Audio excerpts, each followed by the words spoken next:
Olá, vamos iniciar mais um Farol Global para falar um pouquinho sobre os desdobramentos dessa semana, né?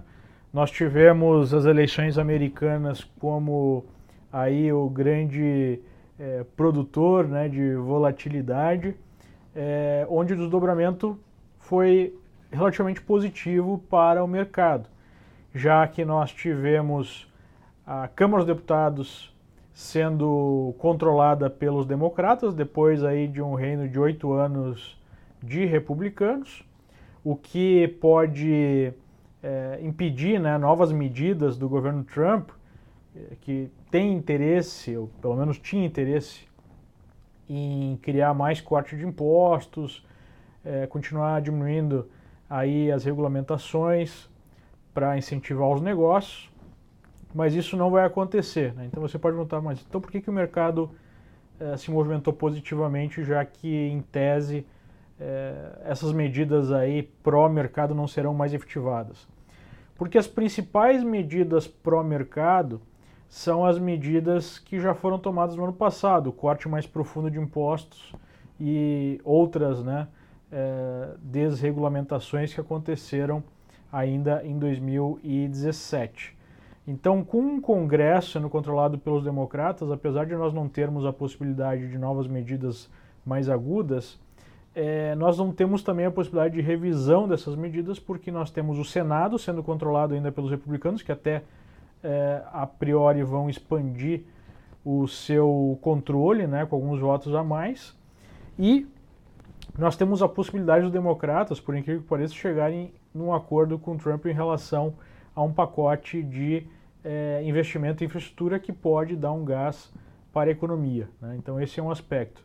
Um segundo aspecto é que nós temos aí essa incerteza política sendo ultrapassada e, portanto, nós temos o mercado com a percepção de menor incerteza daqui para frente, né? Então isso explica um pouco esse comportamento positivo do mercado logo após as eleições que aconteceram na terça-feira. Nós tivemos na quinta-feira a ata do Fed, que sugeriu a continuação de gastos do consumidor, né, das famílias, mas uma diminuição no ritmo de investimento das empresas, com a inflação ainda sob controle. Não muda quase nada em relação ao caminho esperado do Fed.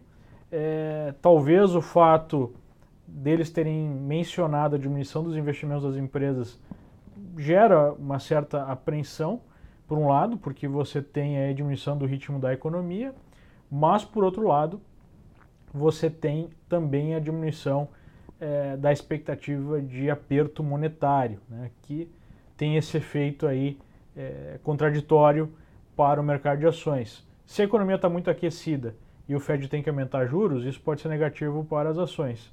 Se, por outro lado, a economia está muito desaquecida, também é negativo. Então tem um ponto ótimo aí, né, que os economistas chamam de Goldilocks Economy, que parece estar sendo atingido pelo Fed nos últimos tempos, a saber, né, se vai continuar assim.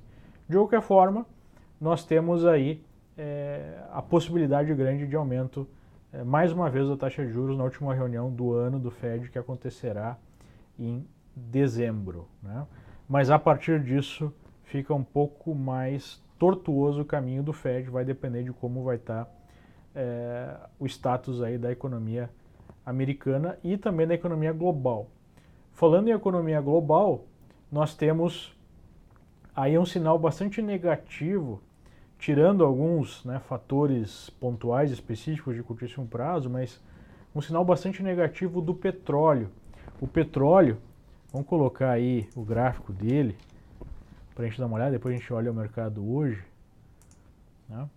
O petróleo, ele teve uma queda aí de um topo de 76 dólares o barril para algo como 59 dólares, então uma queda muito intensa e uma reversão até de uma tendência de alta do ano, que sugere uma boa possibilidade aí de diminuição da atividade econômica global.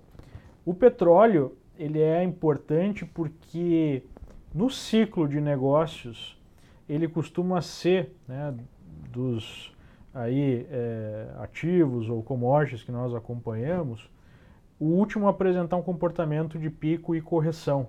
E como o petróleo vem subindo forte nos últimos meses e agora reverte também com muita força, isso é um sinal de desaquecimento da economia global que pode repercutir em todos os mercados de equities.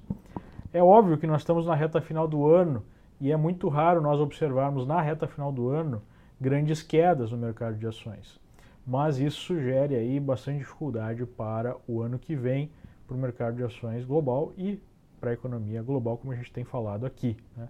Ainda está muito bem a economia americana, está crescendo, as empresas estão lucrando, os resultados estão vindo bem, né? Apesar de não ter sido tão bem quanto no trimestre anterior, o que é normal, porque o trimestre anterior tinha sido realmente muito forte. Ainda as empresas colhendo os efeitos dos cortes de impostos, né? Mas já temos aí vários sinais de preocupação, né?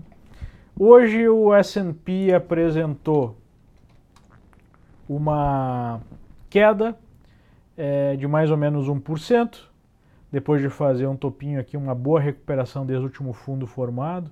O mercado começa uma correção, né, depois da semana aí de recuperação. Como essa alta conseguiu ultrapassar fundos anteriores, a média de 21, até mesmo um topinho anterior, isso sugere a entrada numa tendência meio indefinida, né, nem de alta nem de baixa no curtíssimo prazo, apesar de ser ainda claramente uma tendência de alta num prazo bem maior. E isso dificulta um pouco as expectativas, né, traçar expectativas para a próxima semana. Lembrando que nós vamos ter em breve, né, a partir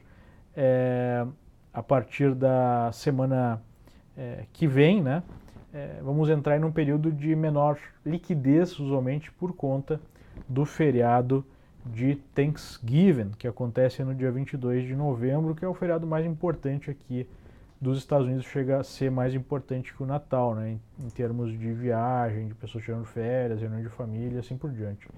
E lembrando que para essa semana nós temos aí uma atividade bem menor de mercado, né? Então, somando a entrada já nas festas de final de ano, com essa tendência indefinida, eu diria que é uma boa chance do mercado ficar mais lateral. Claro que vai ter oscilação para cima e para baixo, mas ficar mais lateral até o final de 2018, ok? Por hoje é isso, agradeço aí a atenção de você e até a próxima. Tchau, tchau.